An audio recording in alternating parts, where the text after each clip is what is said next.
A stick, and that stick most of the time is going to be where? On the ice. So you become my adductors for a second, right?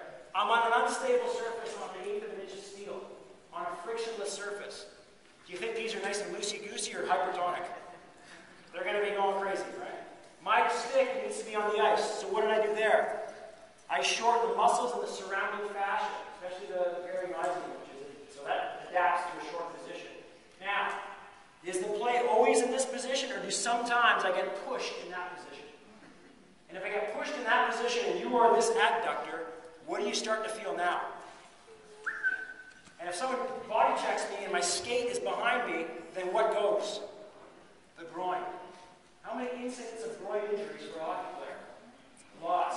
Would it behoove a hockey player to get into this position eventually so that they can open up the adductors and the abdominal wall and say, that is the core, because these transfer into your rectus abdominis.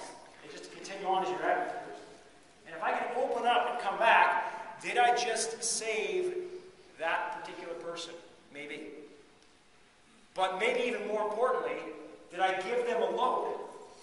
Because what we would do is, for our hockey players, to get them in this position when they're on the ice, not only did they not disrupt their groin here, but all they did was say, you know what, you loaded me. You loaded this whole myofascial line here, and I can come back stronger. So that's the idea of vector variation. We want to be able to get them safely and systematically. Tired by the end of this example. Come on, eat! So as he moves back and forth, is his pelvis in motion? Should it be in motion?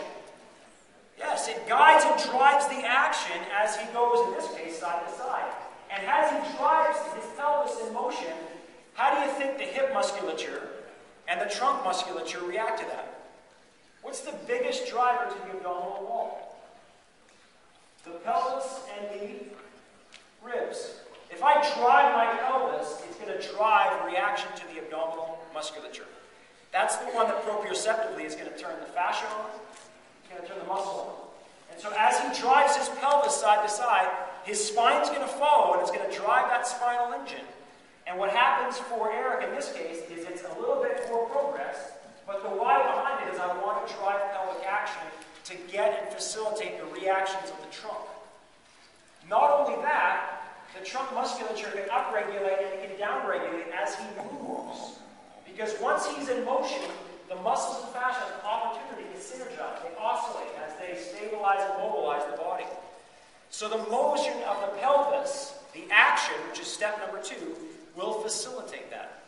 So number 1 is gravity orientation. Number 2 is action. How is he going to move?